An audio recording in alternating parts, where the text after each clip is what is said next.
મૂસાની વાત કરીએ, હા, મૂસાને એમ કીધું કે પાણી કાઢ, હું તારી સામે ઉભો રહીશ અને પથ્થરને કહેજે કે પાણી આપે. હા, અને મૂસા અકળાયો અને ઠોકી દીધી 2 લાકડી. પછી પ્રભુએ શું કીધું? તું કનાનમાં નહીં જાય, દેખી લે, તને દેખાડું છું, કનાનમાં નહીં જાય. હા, આજે પ્રભુનો આજ્ઞા માનતા નથી અને પાળતા નથી, એને પ્રભુ કહે છે આ વચનો દ્વારા, આ વચનો વાંચી લે, આમાં સ્વર્ગ છે, આમાં સ્વર્ગ છે, જોઈ લે સ્વર્ગ.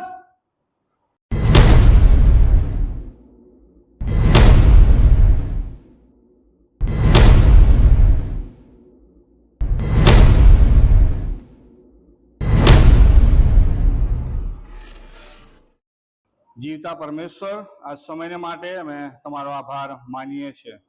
પ્રભુ, તમે અમારી સાથે વાત કરવાના છો, અમારા કાનને તમે સ્પર્શ કરો કે જેથી અમે તમારો અવાજ સાંભળી શકીએ. પ્રભુ, તમારા વચનોનું અવલોકન કરવાને માટે કૃપા આપો. મારી જાતને પણ તમારા હાથમાં સોંપું છું, તમારા વચનો બોલવાને માટે મને સહાય કરો. પ્રાર્થના અને વિનંતી કરીએ છીએ. મારી પ્રાર્થના ધન્ય ત્રાતા પ્રભુ ઈસુ ખ્રિસ્તના નામમાં સાંભળો અને માન્ય કરો બાપ. આમેન. આપણે જે ગીતશાસ્ત્રના પુસ્તકમાં 16મો અધ્યાય વાંચ્યો અને સાથે ગીતોનું ગીત 2જો અધ્યાય અને 15મી કલમ આપણે વાંચી. અહીંયા ગીતશાસ્ત્રના પુસ્તકમાં દાઉદ ભક્ત આપણને એ પ્રમાણે જણાવે છે, જે યહોવાનો માર્ગ છે. યહોવાનો માર્ગ કયો છે એ આ બાઇબલમાં આપણને દર્શાવવામાં આવ્યું છે કે જે માર્ગ આપણને યહોવાએ આપ્યો છે અને એ માર્ગમાં આપણે ચાલવાનો છે. પ્રભુએ એ માર્ગ આપણને આ બાઇબલના વચનોમાં દર્શાવ્યો છે. એ માર્ગમાં આપણે ચાલવાનું છે અને એ માર્ગમાં આપણે ચાલીએ, એ માર્ગમાં આપણે આગળ વધીએ, એ વચનો આપણે વાંચીએ, એ આજ્ઞાઓ આપણે પાળીએ અને ત્યારે પ્રભુ આપણને એનો જે આનંદ છે, જે એનો આનંદ છે એ આપણે માટે રિલીઝ કરે છે, એ આપણે માટે મૂકે છે અને આપણે જીવનના આનંદમાં આપણે આગળ વધી શકીએ છીએ. અને જે આનંદ છે એ સર્વકાળના વાના છે. એવું 11મી કલમમાં 16મો અધ્યાય અને 11મી કલમમાં લખ્યું છે કે તારા જમણા હાથમાં આનંદકાળ ટકનારા સુખદાયક વાના છે. આપણને એ વાના ક્યારે મળશે? કે જ્યારે આપણે પ્રભુના માર્ગમાં ચાલીશું. પ્રભુએ જે માર્ગ આપણને આપ્યો છે એ માર્ગમાં આપણે રહીશું અને ત્યારે આપણને એ સુખદાયક વાના, સદાકાળ ટકનારા વાના આપણને પ્રાપ્ત થવાના છે. પરંતુ શેતાન આપણને ગુમરાહ કરી રહ્યો છે. શેતાન આપણને ગુમરાહ કરી રહ્યો છે.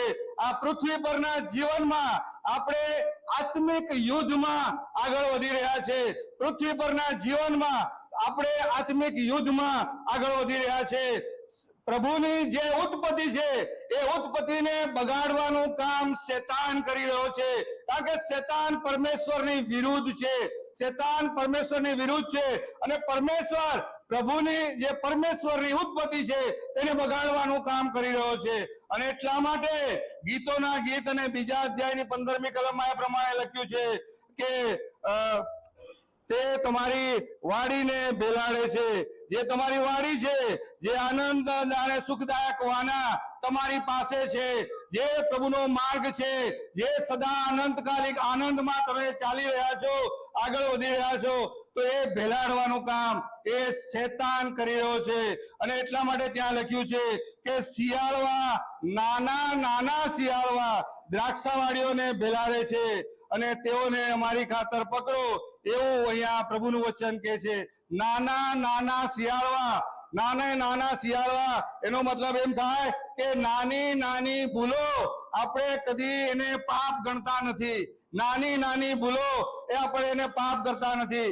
અને શેતાન એ નાની ભૂલોને લઈને આપણા જીવનને દ્રાક્ષાવાળીને એ ભેલાડી રહ્યો છે, એ નષ્ટ કરી રહ્યો છે, એ દ્રાક્ષાવાળીને નુકસાન કરી રહ્યો છે.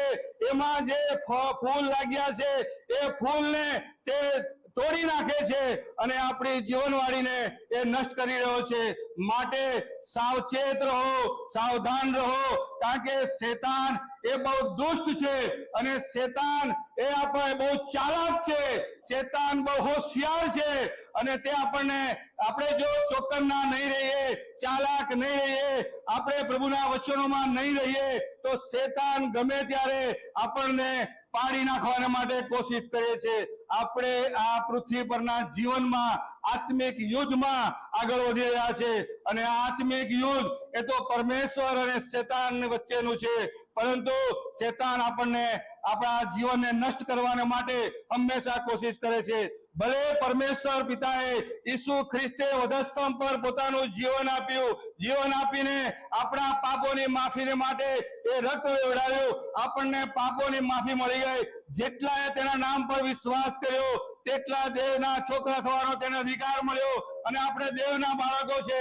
પણ શેતાન એવું ઈચ્છતો નથી કે આપણે દેવના માર્ગમાં ચાલીએ, દેવનો માર્ગમાં આપણે રહીએ અને દેવના વચનો આપણે શીખીએ, સમજીએ. અને શેતાન આપણા જીવનને નષ્ટ કરવાના માટે હંમેશા લાગ શોધતો ફરે છે. નાની નાની બાબતો શેતાન આપણને પાપમાં નાખવાના માટે કોશિશ કરે છે. આપણે ખ્રિસ્તી જીવનમાં એક મોટી ભૂલ કરી બેસીએ છીએ કે પાપોને આપણે અલગ અલગ કેટેગરીમાં વેચીએ છીએ. નાના નાના પાપો આપણે પાપ ગણતા નથી. જુઠ્ઠું બોલવું, વાત વાતમાં જુઠ્ઠું બોલી દઈએ છીએ, વાત વાતમાં નિંદા કરી દઈએ છીએ, વાત વાતમાં બીજા ઘણા બધા નાના નાના પાપ કરીએ છીએ. આપણે એને પાપ ગણતા નથી. એવી ઘણી બધી બાબતો છે કે આપણે એવું માનીએ છીએ કે વ્યભિચાર કરવો એ પાપ છે, ચોરી કરવી એ પાપ છે, ખૂન કરવું એ પાપ છે, એ પાપ આપણે ગણીએ છીએ. પણ જે નાના નાના પાપ છે, જે નાના નાના શિયાળવા આપણા જીવનને નષ્ટ કરે છે, એને આપણે પાપ ગણતા નથી. અને આપણે એવું કરીએ છીએ કે આ તો મોટું પાપ, નાનું પાપ તો ચાલે, નાનું પાપ તો ચાલે, એનાથી આપણને કોઈ વાંધો નથી. એ તો આપણે બધા કરે છે, આપણે પણ કરીએ તો વાંધો નથી. બીજા શું કરે છે તે જોશો નહીં મિત્રો, બીજા શું કરે છે તે જોશો નહીં. આપણે આપણું જીવન ને આપણે તારણ માટે આગળ લઈ જવાનું છે. આપણા જીવનને આપણે બચાવવાનું છે. તમને ઘણા બધા સંદેશા સાંભળ્યા હશે કે તારણનો દિવસ નજીક આવી રહ્યો છે. તારણનો દિવસ નજીક આવી રહ્યો છે. તૈયારી કરો. રણશિંગડા ગમે ત્યારે ફૂંકાઈ શકે છે, રણશિંગડા ગમે ત્યારે ફૂંકાઈ શકે છે. અને એટલા માટે આપણે ચોકન્ના રહીએ, તૈયાર રહીએ કે શેતાન આપણને અંતના સમયે આપણા જીવનને નષ્ટ ન કરી દે. અંતના સમયે આપણા જીવનને નષ્ટ ન કરી દે. ઘણીવાર આપણને એવું લાગે છે કે શેતાન તો મારા પક્ષમાં છે. શેતાન ઘણીવાર એવા કામો કરે છે જે આપણી સાથે ઉભો રહે છે અને આપણી પાસે કામ કરાવે છે.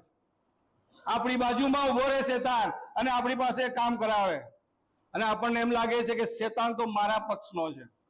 પણ મિત્રો, એ લાંબા ગાળે આપણને નુકસાન કરે છે, લાંબા ગાળે આપણને નુકસાન કરે છે. જ્યારે પ્રભુ ઈસુ ખ્રિસ્ત 40 દિવસનો ઉપવાસ કરીને પહાડ પર ગયા ત્યારે શેતાને પ્રભુનું પરીક્ષણ કર્યું. શેતાને પ્રભુનું પરીક્ષણ કર્યું અને એમ કહ્યું કે આ પથ્થરને કે તું એ રોટલી બની જાય. શેતાનને ખબર હતી કે પ્રભુને 40 દિવસ ઉપવાસ કર્યો એટલે ભૂખ લાગી હશે, પ્રભુને ભૂખ લાગી હશે અને એટલા માટે એને પરીક્ષણ કર્યું કે આ પથ્થરને કે તું રોટલી બની જાય.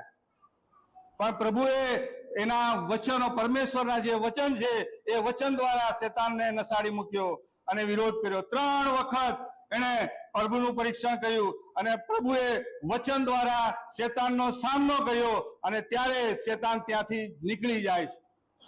આપણી જરૂરિયાત શું છે, આપણી કઈ જરૂરિયાત છે, એના અનુસંધાનમાં શેતાન આપણી સાથે વાત કરે છે. આપણે પૃથ્વી પરના જીવનમાં આપણી કઈ જરૂરિયાત છે એના અનુસંધાનમાં શેતાન આપણી સાથે વાત કરે છે અને એ રીતે આપણને બોલાવે છે.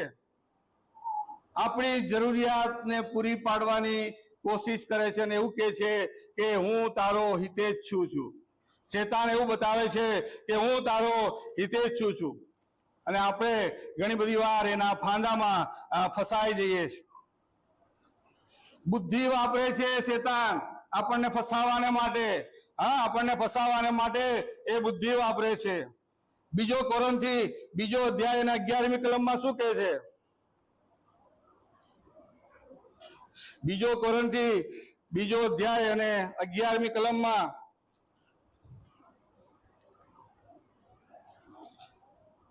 કે જેથી શેતાન આપણા પર કંઈ પણ ફાવી ન જાય, કેમ કે આપણે તેની યુક્તિઓથી અજાણ્યા નથી. આ પ્રભુના વચનો છે. શેતાનની તમામ યુક્તિઓ પ્રભુએ આમાં દર્શાવી છે કે જેથી આપણે ચોકન્ના રહીએ, આપણે એનો અભ્યાસ કરીએ અને ચોકન્ના રહીએ કે જેથી શેતાન કોઈ પણ એની યુક્તિઓથી ફાવી ન જાય. મેં તમને અત્યારે કહ્યું પ્રમાણે આપણી જરૂરિયાત શું છે એ જાણીને શેતાન એની યુક્તિ અજમાવે છે. આપણે શેતાનની યુક્તિઓથી અજાણ્યા નથી, આપણે જાણીએ છીએ, અને માટે આપણે તેની જાળમાં ફસાઈ ન જઈએ માટે આપણે સાવચેત રહેવાની જરૂર છે. આપણા પવિત્ર જીવનને તે ખરાબ કરી નાખવાને માટે અલગ અલગ પેતરા રચી રહ્યો છે.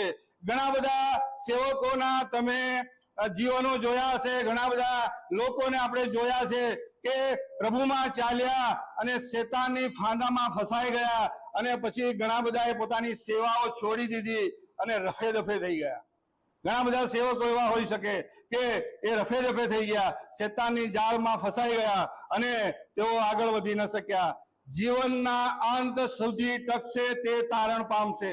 પ્રભુનું વચન આ પ્રમાણે કહે છે, જીવનના અંત સુધી ટકશે તે તારણ પામશે. આજે શેતાનના ફાંદામાંથી બચી ગયા છે તો કાલે બીજો ફાંદો આવશે. આજે બચી ગયા છે, કાલે બીજો ફાંદો આવશે. સતત જીવનના અંત સુધી આપણે ટકી રહેવાની જરૂર છે. તો આપણે એની યુક્તિઓ જાણીએ નહીં અને એની યુક્તિઓથી આપણે ફસાઈ ન જઈએ તો આપણા માટે બહેતર છે કે આપણે પાપમાંથી મુક્તિ પ્રાપ્ત કરી શકીશું. ધીરે ધીરે આપણને શેતાન એના ફાંદામાં ફસાવાની કોશિશ કરી રહ્યો છે. અરણ્યમાં એક અરબ એના ઊંટને લઈને જતો હતો, અને એ ઊંટ એક વચ્ચે રાત પડી, અને રાત પડ્યા પછી પેલા અરબે એને તંબુ માર્યો, અને તંબુ મારી અને ઊંટને બહાર બાંધ્યું અને એ અંદર સૂતો. પછી અડધી રાત થઈ એટલે ઊંટે એવું કહ્યું કે મને માથું ઢાંકવા દે ને, અંદર મને ઠંડી લાગે છે. એટલે પેલા અરબે હા પાડી તો માથું મૂક્યું, અને ત્યાર પછી ધીરે ધીરે ધીરે ધીરે એક એક અંગ કરતા કરતા એ આખો અંદર સવાર પડી ત્યારે અરબ બહાર હતો અને ઊંટ અંદર હતો. શેતાનની કુયુક્તિઓ આવી હોય છે. શેતાનની કુયુક્તિઓ આવી હોય છે, આપણને ખબર પડવા દેતો નથી. નાની નાની ભૂલો અને નાના નાના પાપ આપણી પાસે કરાવડાવે છે, જેને આપણે પાપમાં ગણતા નથી. આ બહુ મોટામાં મોટી ભૂલ છે કે આપણે એને પાપમાં ગણતા નથી. આપણા પવિત્ર જીવનને તે ખરાબ કરી નાખે છે.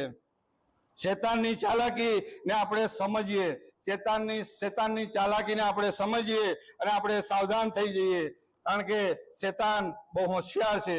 વારંવાર આપણને શેતાન એના ફાંદામાં પાડવાને માટે લાગ જોઈ રહ્યો છે. આપણા આત્મિક જીવનને, આપણા પવિત્ર જીવનને હંમેશા તે ખરાબ કરવાને કોશિશ કર્યો છે. માટે આપણે જાગતા રહેવું એ ખૂબ જરૂરી છે. જે લોકો બિનજવાબદાર રીતે વર્તે છે તેઓ શેતાનના ફાંદામાં ફસાઈ જાય છે. જેઓ સિરિયસલી લેતા નથી તેઓ શેતાનના ફાંદામાં ફસાઈ જાય છે. આપણને શું ગમે છે એ શેતાનને વધારે ખબર છે. આપણે કદાચ આપણા જીવન વિશે જાણતા નહીં હોઈએ, પણ શેતાન આપણા કરતા આપણા જીવનને વધારે જાણે. શેતાન આપણા જીવનને વધારે જાણે છે, અને કેવી રીતે ફાંદામાં ફસાવા એ શેતાન બહુ ચાલાક છે, જાણે છે. કાલે અમે ટ્રેનિંગમાં ગયા ત્યારે ત્યાં સાહેબે કહ્યું કે આખું બાઇબલ કોને ખબર છે? એવો કયો સેવક છે કે આખું બાઇબલ તે જાણે છે? કોઈ પણ જગ્યાએ જયારે ભાષણ કરવાનું થાય, કોઈ પણ બાઇબલ લીધા વગર તે ગમે ત્યારે ગમે તે વચનને કાઢીને બોલી શકે છે. બધાએ બહુ બધા જવાબો આપ્યા, પણ સેવકે છેલ્લે શું કીધું? શેતાન આખું બાઇબલ જાણે છે. તમને ક્યારે ફાંદામાં પ્રભુના વચનને ટ્વીટ કરીને બતાવશે, વાત કરશે, તમને ખબર નહીં પડે. શેતાન આખું બાઇબલ જાણે છે, અને એટલા માટે આપણે ચોકન્ના રહેવાની જરૂર છે. હા, આપણી રોજની પ્રાર્થના, આભાર સ્તુતિનું જીવન અને રોજિંદુ આત્મિક જીવન આપણે ધીરે ધીરે પરિપૂર્ણ કરવા તરફ આગળને લઈ જાય છે. શેતાન આપણને આપણી રોજની પ્રાર્થનામાં કદાચ ધ્યાન આપવા નહીં દે, રોજની સ્તુતિ આરાધનામાં આપણને ધ્યાન આપવા નહીં દે, કદાચ આપણે દેવળમાં પ્રાર્થના સંગતમાં આપણને દૂર રાખશે કે જેથી આપણે પ્રાર્થના ના કરીએ. બાનું શેતાન આપે છે, અજબ બાનું આપે છે, ગજબ.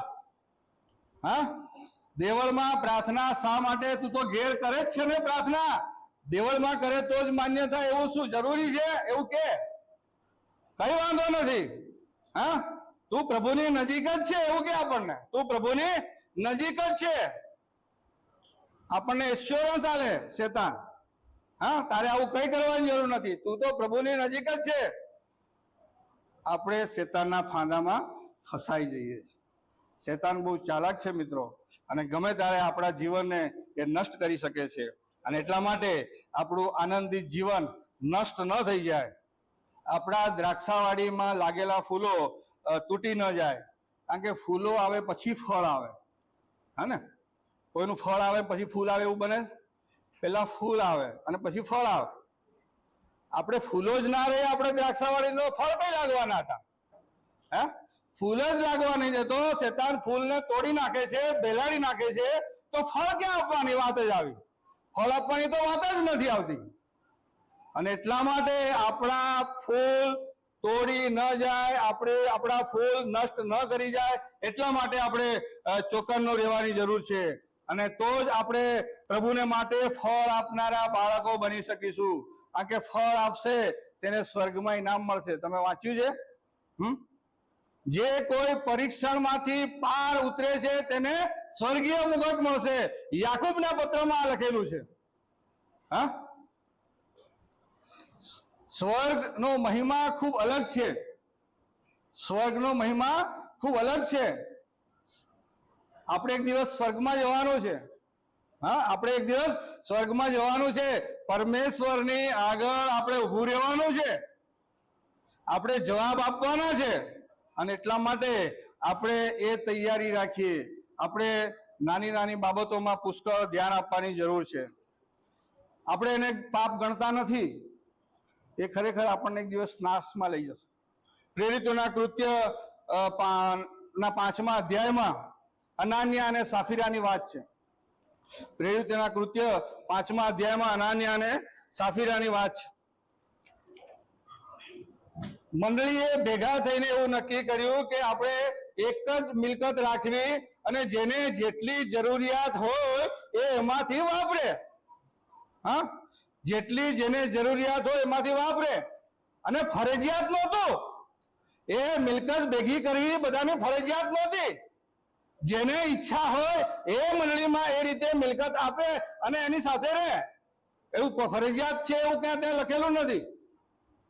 પણ અનાન્યા અને સાફીરાએ ઢોંગ કર્યો. હા, નાની બાબત. હા, ઢોંગ કરવો એ નાની બાબત છે. આપણે એવું માનીએ કે નાની બાબત છે. અને જમીન વેચી અને એમાંથી થોડા પૈસા પોતા માટે રાખ્યા. અરે, જમીન નહોતી વેચી તો એની જ હતી ને. કાં પરમેશ્વરને એને વચન આપી દીધું કે જમીન આપી દઈશ તને? એમાંથી જે પૈસા આવ્યા એમાંથી થોડુંક એમણે પોતાની માટે રાખી મૂક્યું. ત્યાં સર્વ સામાન્ય મિલકત હતી. જ્યારે જેને જેને જરૂર પડે ત્યારે એમાંથી લઈને વાપરવાનું જ હતું. એ અલગ નહીં રાખતા તો પણ એમાંથી વાપરી શકતા હતા, સામાન્ય મિલકતમાંથી. પણ એણે એક આડંબર કર્યો, ઢોંગ કર્યો કે અમે પણ આ નવી મંડળીમાં સામેલ છીએ, અમે પણ આ નવી મંડળીમાં સામેલ છીએ. અને એ ઢોંગ કરીને એમણે થોડા પૈસા પોતાની પાસે રાખ્યા. અને એનું પરિણામ શું આવ્યું? એનું પરિણામ મરણ. હા, પાપનું પરિણામ મરણ છે, મૃત્યુ છે પાપનું પરિણામ. અને એટલા માટે નાની નાની બાબતોને આપણે ધ્યાન રાખવાની જરૂર છે. નાની નાની બાબતો આપણે માં ફસાઈ ન જઈએ. આપણે ઉંદરને પકડવા શું કરીએ? પાંજરું ઘરમાં મૂકીએ જ. હા, કોરું પાંજરું મૂકીએ છીએ કે અંદર કંઈક મૂકીએ છીએ? અંદર કંઈક મૂકીએ છીએ ખાવાનું, કે જેથી ઉંદર લલચાઈ જાય. હા, ઉંદર લલચાઈ જાય, અંદર કંઈક આપણે મૂકીએ છીએ અને એટલા માટે ઉંદર લલચાય અને અંદર આવે છે, એને ફસાઈ જાય. હા, આવી બાબતો શેતાનની આપણા માટે આ જીવનમાં હોય છે અને એટલા માટે શેતાન કંઈક આવું જ કરે. શેતાન આવું જ કરે અને આપણને ફસાવી દે, ફાંદામાં ફસાવી દે. અને એટલા માટે આપણે ચોકન્ના રહેવાની જરૂર છે. શેતાનને માણસોને ફસાવવા માટે નવી નવી તરકીબો અજમાવે છે. આપણે લોતના જીવન વિશે જોઈએ, ઉત્પત્તિના પુસ્તકના 13મા અધ્યાયમાં લોતના જીવન વિશે. ઇબ્રાહિમ અને લોત ના ગોવાળિયાઓ લડાઈ કરવા માંડ્યા. હા, કારણ કે પુષ્કળ ઢોરઢાક હતા. કોણ ક્યાં ઘાસ ચરાવે એના માટે લોકો એકબીજા સાથે લડવા માંડ્યા અને ત્યાં નિર્ણય કર્યો કે ઇબ્રાહિમે કીધું કે તને જે યોગ્ય દિશા લાગે એ તું પસંદ કર અને તું ત્યાં જા અને બીજી બાજુ હું જઈશ. અને લોતે પછી શું જોયું? આમ કરીને જોયું હશે. હા, રળિયામણો દેશ, પુષ્કળ પાણી છે. હા, આંખોની લાલસા, પુષ્કળ પાણી છે, પુષ્કળ ઘાસચારો છે. મારા ઘેટા ઢોર બકરાને કોઈ પણ વાંધો નહીં આવે. હા, મારા ઘેટા બકરાને કોઈ પણ વાંધો નહીં આવે. પુષ્કળ પાણી છે, યર્દનનો ભાગ આખો, હા, લીલોછમ ભાગ. હા, અને એટલા માટે એને એ ભાગ પસંદ કર્યો. એ ભાગમાં એ ધીરે ધીરે આગળ વધ્યો. ક્યાં જઈને પહોંચ્યો? સદોમ અને ગમોરા, કે જે નાશનું સ્થળ છે. હા, ધીરે ધીરે શેતાન આપણને તેના ફાંદામાં ફસાવી રહ્યો છે. હા, આપણે એટલા માટે ચોકન્ના રહેવાની જરૂર છે કે શેતાન ફાવી ન જાય. ધીરે ધીરે આગળ વધ્યો લોત અને એમને એમ કરતા ત્યાં પહોંચી ગયો સદોમ અને ગમોરામાં.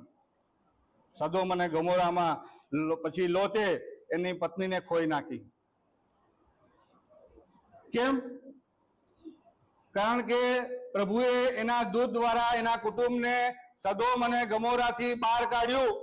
ત્યારે લોત ત્યાં કહેવામાં આવ્યું કે પાછળ ફરીને જોવું નહીં, પણ લોતની પત્નીએ પાછળ ફરીને જોયું. શા માટે? કારણ કે એના ઢોર ઢાક અને એનું ઘર બાર ને બધું ત્યાં હતું. આપણી આંખોની લાલસા, કદાચ એક બંગલો બનાવ્યો, 2 બંગલા બનાવ્યા, 4 બંગલા બનાવ્યા, જાલોદમાં બનાવ્યો, ગોધરામાં બનાવ્યો, વડોદરામાં બનાવ્યો, અમદાવાદમાં બનાવ્યો. હા, આંખોની લાલસા આપણને ખતમ કરી નાખશે ક્યારે એ આપણને ખબર નથી. જરૂરિયાત છે બનાવવો પડે, પ્રભુનો આશીર્વાદ છે, આપે પ્રભુ આશીર્વાદ.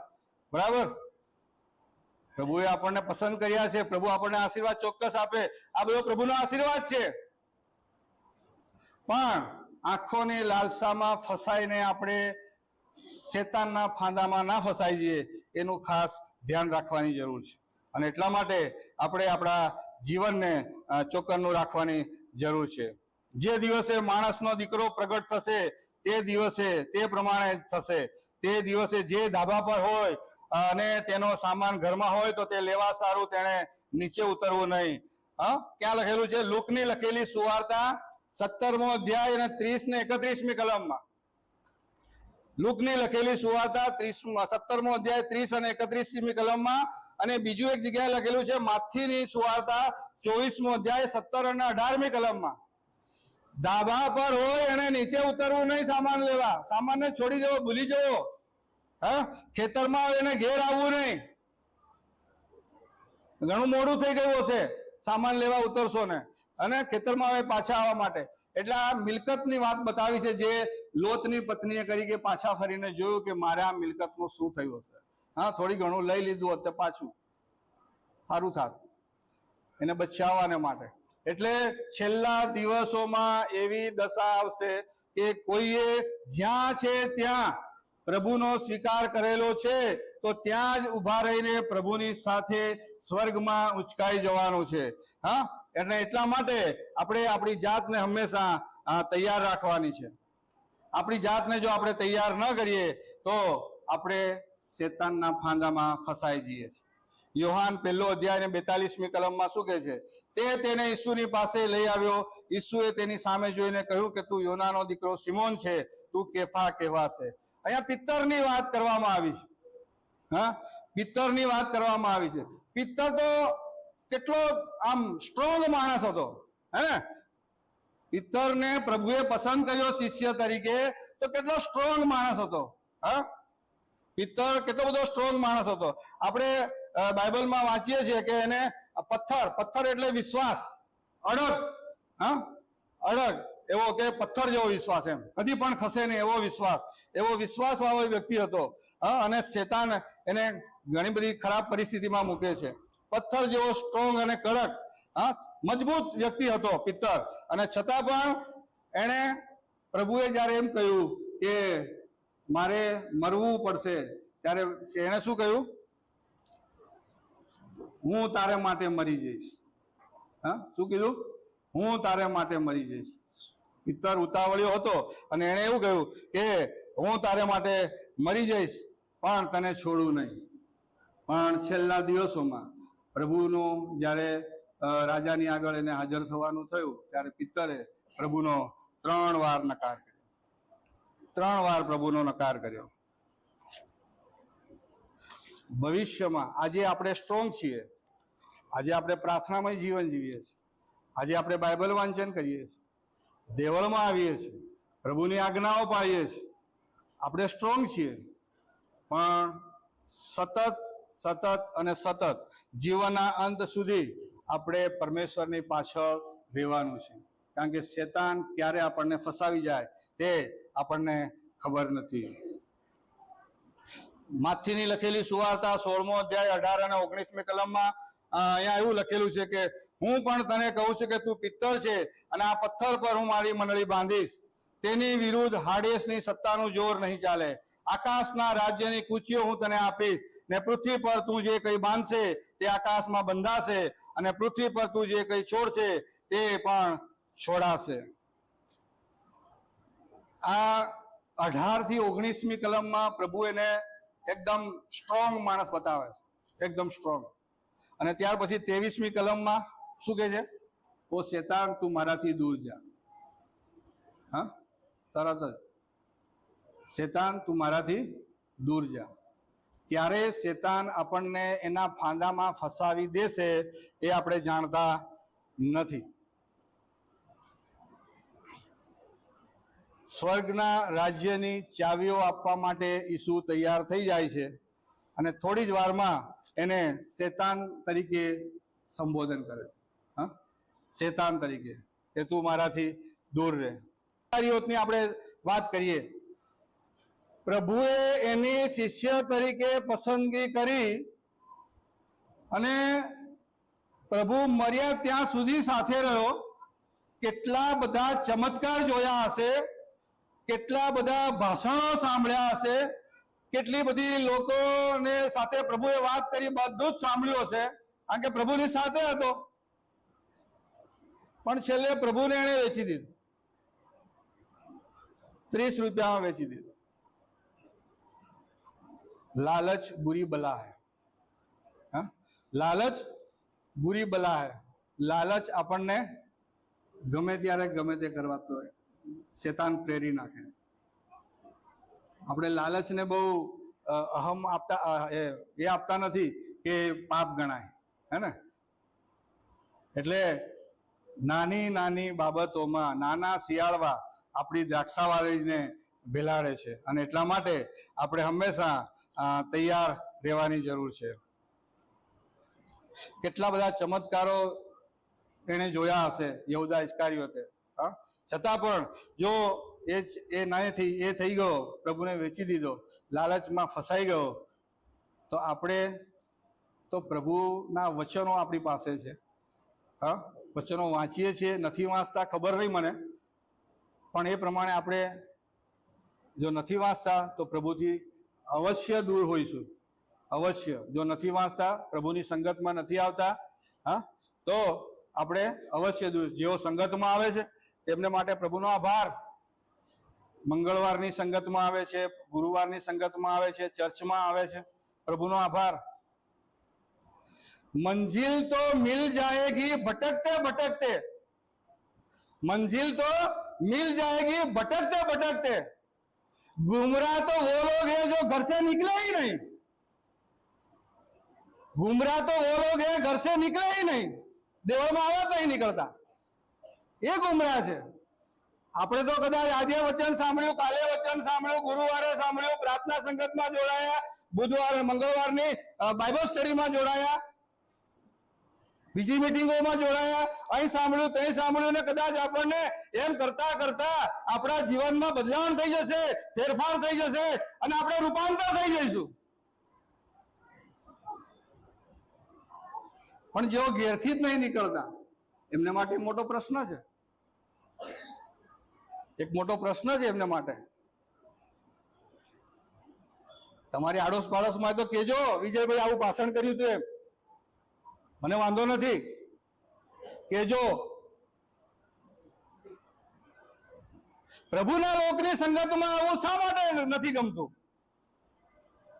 દેવના લોક છે આ બધા, આ દેવે પસંદ કરેલા લોક છે. શા માટે જાલોદના બીજા લોકો અહીં નથી આવતા?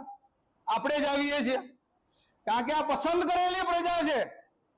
હા, યાજક વર્ગ છે આ, અને યાજક વર્ગની સંગતમાં ના આવીએ તો કેવી રીતે ચાલે? એટલે દર રવિવારે પ્રભુની સંગતમાં આવો.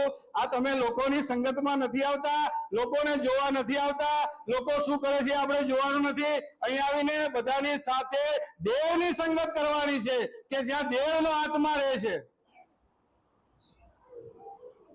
અને સંગત એ તો અધિકાર પ્રભુએ આપ્યો છે, પ્રભુની યોજના છે. પિતા, પુત્ર અને પવિત્ર આત્મા. અને આદમને બનાવ્યો ત્યારે એમણે શું કીધું? ચાલો આપણે આપણા સ્વરૂપ અને પ્રતિમા પ્રમાણે માણસને બનાવીએ, આપણા સ્વરૂપ અને પ્રતિમા પ્રમાણે માણસને બનાવીએ. અરે ત્રિએક પરમેશ્વર સંગતમાં છે તો હમ કિસ ખેત કી મૂલી? આપણે શા માટે સંગતમાં ના રહી શકીએ? આપણે બધા સંગતમાં અણબનાવ કોઈની સાથે પણ હોય, એક અણબનાવ પર્સનલ વાત છે. આ પ્રભુનું ઘર છે અને પ્રભુની સાથે સંગતમાં આવવાનું છે. પ્રભુનું ઘર છે, પ્રભુની સાથે સંગતમાં આવવાનું. અને એટલા માટે નાની નાની બાબતો આપણા જીવનને નષ્ટ કરી દે છે, આપણને આપણી જે દ્રાક્ષાવાડી છે એને એ ભેલાડે છે. અને એટલા માટે આપણે ખાસ ધ્યાન રાખવાની જરૂર છે કે જેથી આપણે પરમેશ્વરના માર્ગમાં રહીએ. યોહાનની લખેલી સુવાર્તા 21મો અધ્યાય અને 25મી કલમમાં લખ્યું છે કે એટલા બધા પુસ્તકો થાય કે આ દુનિયામાં સમાવેશ નથી, એટલા બધા પ્રભુએ ચમત્કારો કર્યા. આ એક પુસ્તક, કાલે એક વચન, આખા પુસ્તકનો સાર. કાલે અમે ત્યાં દાહોદ ચર્ચમાં હતા તો સેવકે એવું કીધું, નીતિન સાલવે સાહેબ નામ, તારા પર જેવો પ્રેમ કરે છે તેવો તારા પડોશી પર પ્રેમ કર. આ એક જ આજ્ઞા આખા બાઇબલનો સાર છે. હા, અને તમે તમારા પડોશીને પ્રેમ કરતા તો કેજો કે દેવળમાં આવે. બરાબર? તમે કહેશો, પ્રભુ આ સાંભળશે, પ્રભુ જોશે કે તમે એને ટકોર કરી છે. પ્રભુ એને પૂછશે, પેલા કીધું તો શું થયું, તે સાંભળ્યું કે નહીં સાંભળ્યું? હા, અને એટલા માટે આપણે ચોકન્ના રહેવાની જરૂર છે, જાગતા રહેવાની જરૂર છે. હા, પ્રભુનું વચન શું કહે છે? જાગતા રહો અને પ્રાર્થના કરો કે તમે પરીક્ષણમાં ન પડો. સતત જાગતા રહેવાનું, જીવનના અંત સુધી આપણે જાગતા રહેવાનું છે. ઉદ્ધાર બધા લોકો માટે છે. જેટલાએ તેના નામ પર વિશ્વાસ કર્યો એ સર્વનો તે ઉદ્ધાર કરે છે. અને ઉદ્ધાર બધા માટે છે. અને ઉદ્ધાર જો આપણે પ્રાપ્ત નહીં કરીએ તો દેવના રાજ્યમાં નહીં જઈએ. અને નરક બહુ ખરાબ જગ્યા છે. નરક બહુ ખરાબ જગ્યા છે. તમે બધા જાણતા જ હશો, એમાં કઈ મારે કઈ કહેવાનું હશે નહીં, પણ નરક બહુ ખરાબ જગ્યા છે. આ જગતમાં બે વ્યક્તિઓને, બે પ્રાણીઓને પ્રભુ ઈસુએ અનંત જીવન માટે બનાવ્યા છે, અનંત કાળ માટે. બે પ્રાણીઓને, એક તો સ્વર્ગદૂતને અને માણસને અનંત કાળ માટે. સ્વર્ગદૂત કદી મરતા નથી, કદી વધતા નથી, એટલા ને એટલા જ હોય છે અને કાયમ માટે છે. માણસ કાયમ માટે છે. કદાચ તમને એમ થશે કે આ ગપ્પા મારે. આપણે મરી જઈએ છીએ, બીજું શરીર આપણને મળશે આત્મિક, આ જ આત્મા, આ જ પ્રાણ, અને બીજું શરીર મળશે અને આપણે કાં સ્વર્ગમાં કાં નર્કમાં. આપણો કેવો વિશ્વાસ છે એના પર. નર્કમાં તો અનંત કાળ માટે અગ્નિમાં બળ્યા જ કરવાનું છે, ત્યાં બીજો કોઈ રસ્તો નથી. બહાર નીકળવા માટે એક વખત પહોંચી ગયા પછી બહાર નીકળવા માટે કોઈ રસ્તો નથી.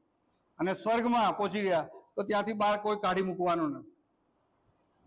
અને એટલા માટે આપણે આપણી જાત પર તપાસ રાખીએ કે આપણે કોના માર્ગમાં ચાલીએ છીએ અને આપણે ક્યાં જવું છે. અને એટલા માટે પ્રભુનું વચન આપણને માર્ગદર્શન અને દોરવણી આપે છે કે જેથી આપણે પ્રભુની પાછળ ચાલીએ અને તેના જે વચનો છે એ વચનોને આપણે વચનોમાં આપણે આગળ વધીએ, પ્રાર્થના કરીએ હંમેશા. હા, જ્યારે શેતાન એદનવાડીમાં હવાની પાસે આવ્યો, તેણે આપણે વાર્તા જાણીએ છીએ. હા, પૂછ્યું હશે ખાધું કે કઈ ફળ ફળ, ભૂખ લાગી કે, હા, એવું પૂછ્યું હશે કઈ, બરાબર ને? અને પછી સુંદર અને સ્વાદિષ્ટ, હા, આ ફળ નહીં ખાધું? પ્રભુએ કેમ ના પાડી? એ તો બધું જાણવાની વાત છે. હા, પ્રભુના જેવા તમે થઈ જશો. એટલે આપણે બી એમ વિચાર કરીએ, આપણે તો આપણે ખાઈ નાખતા. હા, પ્રભુના જેવા થઈ જશો એમ કીધું એટલે પ્રભુએ આજ્ઞા આપી હતી ખાવું નહીં, પણ એને કીધું કે દેવના જેવા તમે થઈ જશો. અને ખાધું. બંને જણાએ ભૂલ કરી. હા, આદમને આજ્ઞા આપી હતી. મારું એવું માનવું છે કે આદમે હવાને કેવું જોઈતું હતું, બરાબર? આદમને આજ્ઞા આપી હતી. જ્યારે પ્રભુએ આજ્ઞા આપી ત્યારે આદમને કીધું હતું કે આ ભલું ભૂંડું જાણવાનું ફળ તમારે ખાવું નહીં, આદમને કીધું હતું. હા, પણ અને હવા જયારે આદમ પાસે ફળ લઈને આવી ત્યારે આદમે કેવું જોઈતું હતું કે પ્રભુએ આજ્ઞા શું આલી છે, તને ખબર છે કે નહીં? પણ એ વાત ત્યાં થઈ નહીં અને એમ લોકોએ પાપ કર્યું, ફળ ખાધું, પ્રભુની આજ્ઞા તોડી અને ફળ ખાધું. અને ફળ ખાવાને લીધે આ જગતમાં પાપનો પ્રવેશ થયો. આપણે બધા હવે અત્યારે ભૂલું ભૂંડું જાણનારા થઈ ગયા. હા, અને એટલા માટે પ્રભુનું વચન આપણને કહે છે કે નાની નાની આપણે નાના નાના એ આપણે દ્રાક્ષા વાળીને ભેલાડે નહીં. એના માટે તમારે ચોકન્ના રહેવાની જરૂર છે. આપણે જાણીએ છીએ હવે શું ખોટું છે અને ખરું છે, શું સારું છે અને શું નરસું છે, આ બધું આપણે જાણીએ છીએ. અને એટલા માટે આપણે હવે તૈયાર રહેવાની જરૂર છે. પ્રભુના વચનોમાં આપણે આગળ વધવાની જરૂર છે અને તો જ આપણે આગળ વધીશું. મૂસાની વાત કરીએ. હા, મૂસાને એમ કીધું કે પાણી કાઢ, હું તારી સામે ઉભો રહીશ અને પથ્થરને કહેજે કે પાણી આપે. હા, અને મૂસા અકળાયો અને ઠોકી દીધી 2 લાકડી. પછી પ્રભુએ શું કીધું? તું કનાનમાં નહીં જાય, દેખી લે, તને દેખાડું છું, કનાનમાં નહીં જાય. હા, આજે પ્રભુનો આજ્ઞા માનતા નથી અને પાળતા નથી. એને પ્રભુ કહે છે આ વચનો દ્વારા, આ વચનો વાંચી લે, આમાં સ્વર્ગ છે, આમાં સ્વર્ગ છે, જોઈ લે સ્વર્ગ. નહીં સાંભળે અને નહીં પાળે તો નરકમાં જઈશ, નવા યરૂશાલેમમાં નહીં જઈશ. આમાં આપણને નવું યરૂશાલેમ બતાડ્યું છે પ્રભુએ. આ વચનોમાં નવું યરૂશાલેમ છે. આ વચન નવું યરૂશાલેમ અને આપણને માર્ગદર્શન આપ્યું છે. હા, જોઈ લે આ નવું યરૂશાલેમ. હા, જો એ વાતો આપણે નહીં માનીએ તો પછી નરક તો છે જ આપણે માટે. અને એટલા માટે નવા યરૂશાલેમને માટે આપણે જીવન જીવીએ કે આપણને એ નવું યરૂશાલેમ મળે અને નવા યરૂશાલેમમાં આપણે પ્રવેશ પામી શકીએ. અને એટલા માટે આપણે આપણી જાતને તૈયાર કરીએ. જે સમય પ્રાર્થનાનો છે ત્યાં આપણે પ્રાર્થના કરીએ. જે સમય પ્રાર્થનાનો છે, જે સમય વાંચનનો છે, બાઇબલ અભ્યાસ કરવાનો છે, જે સમય આપણે માટે પ્રભુએ આપણને તેની આજ્ઞાઓ પાલન કરવાને માટે આપ્યો છે, એ સમય અનુસાર આપણે પ્રભુના માર્ગમાં ચાલીએ. માર્ક 14મો અધ્યાય અને 3જી કલમમાં શું લખ્યું? જાગતા રહો અને પ્રાર્થના કરો કે તમે પરીક્ષણમાં ન પડો. જાગતા રહો અને પ્રાર્થના કરો કે તમે પરીક્ષણમાં ન પડો. અને એટલા માટે આપણે જાગતા રહેવાનું છે. શેતાન ક્યારેય તમને પ્રાર્થના કરવા દેશે નહીં. શેતાનને પ્રાર્થના ગમતી નથી અને એટલા માટે એ અલગ અલગ નાના નાના બાનાઓ કાઢશે અને આપણને પ્રાર્થના કરતા દેશે નહીં. જે પ્રાર્થના કરતો નથી એ પાપ કરે છે. પ્રભુનું વચન કહે છે, જે પ્રાર્થના કરતો નથી એ પાપ કરે છે.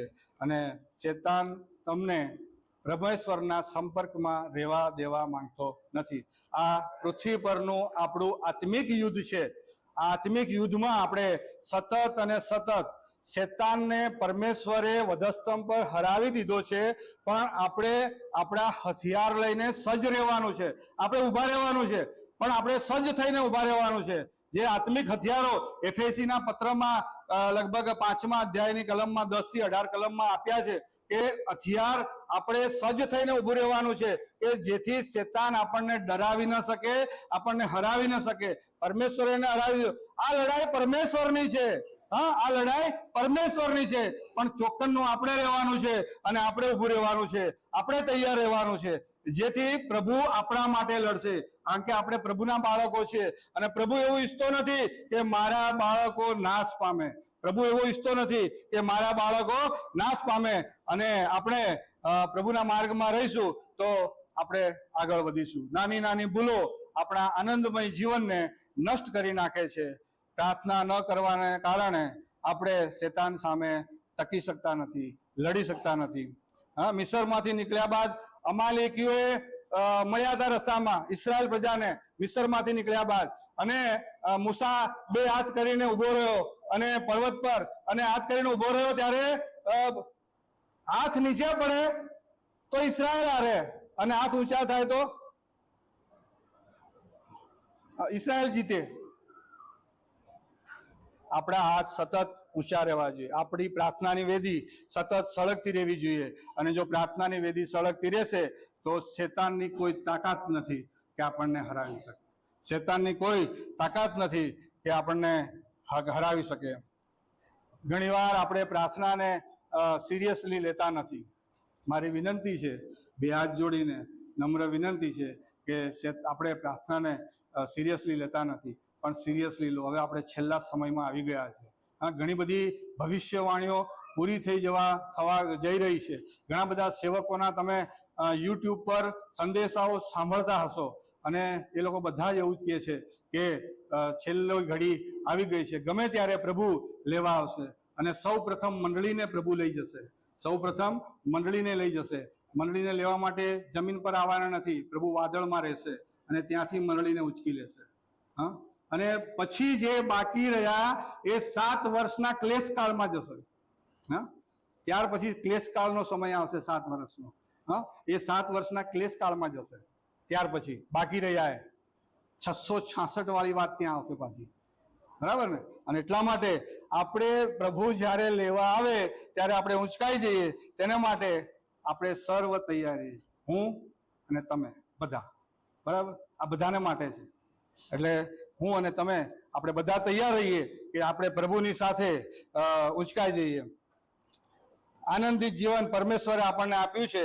દુઃખ, તકલીફ, મુશ્કેલીઓ, સમસ્યાથી આપણે આગળ જઈ શકીએ છીએ સરળતાથી, આસાનીથી. અગર આપણે પ્રાર્થનાવાદી હોઈએ તો માટે પ્રાર્થના કરો અને દેવની આજ્ઞા પાળો કે જેથી આપણે આગળ વધી શકીએ. પિત્તરે 3 વાર નકાર કર્યો, પણ આંસુ સહિત એણે પ્રાર્થના કરી અને પસ્તાવો કર્યો. પ્રભુની આગળ રડ્યો, આંસુ સહિત પસ્તાવો કર્યો અને એને પ્રાર્થના કરી અને માફી માંગી પ્રભુની, અને એને પ્રભુએ આશ્વાસન આપ્યું. અને એટલા માટે આપણી પાસે આ સમય છે કે આપણે પ્રભુની હજુરમાં રહીએ, પ્રભુની પાસે માફી માંગીએ અને આપણા પાપોની કબૂલાત કરીએ એકબીજાની આગળ કબૂલાત નહીં કરો તો કંઈ નહીં, પ્રભુની આગળ કબૂલાત કરો પ્રાર્થના દ્વારા. હા, પ્રાર્થના પ્રભુ સાંભળે છે અને એટલા માટે કબૂલાત કરીને પ્રભુની હજુરમાં આવો કે જેથી આપણે જીવિત રહીએ, અનંત જીવનનો જે લાહવો છે એ આપણે પ્રાપ્ત કરી શકીએ.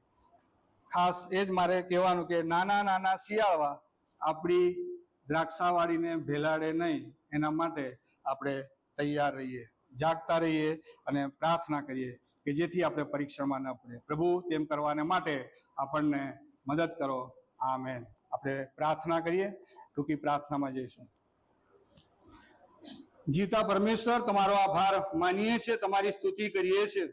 પરમેશ્વર પિતા, શેતાન ગાર્જનાર સિંહની માફક અમને ગળી જવાને તૈયાર છે, પરંતુ પ્રભુ તમે અમારા દોરનાર છો, તમે અમારા પરમેશ્વર છો. પ્રભુ તમે શેતાનને વધસ્તંભ પર હરાવ્યો છે, ત્યારે પરમેશ્વર પિતા અમે સમાન ભેર પ્રભુ તમારી સાથે ઉભા રહી શકીએ. એ આત્મિક હથિયારો જે તમે અમારા માટે તૈયાર કર્યા છે, એ આત્મિક હથિયારો અમે પહેરીને સતત અમે તમારી સાથે ઉભા રહીએ પિતા, અને શેતાનની સામે અમે લડવાને માટે તૈયાર રહીએ કે જેથી અમને શેતાન પાડી ન દે, અમને શેતાન ચોરી ન જાય, અને પરમેશ્વર પિતા અમે સદાકાળના જીવનમાં તમારી સાથે સ્વર્ગીય સિંહાસનમાં ઉપર પહોંચી શકીએ, નવા યરૂશાલેમમાં અમે પ્રવેશ કરી શકીએ. પ્રભુ અમારા જીવનો તમારા હાથમાં સોંપીએ છીએ. તમારા દૂતોનું રક્ષણ તમે પૂરું પાડજો. અમારી પ્રાર્થના અમારા ધન્ય ત્રાતા પ્રભુ ઈસુ ખ્રિસ્તના નામમાં સાંભળો અને માન્ય કરો બાપ. આમેન.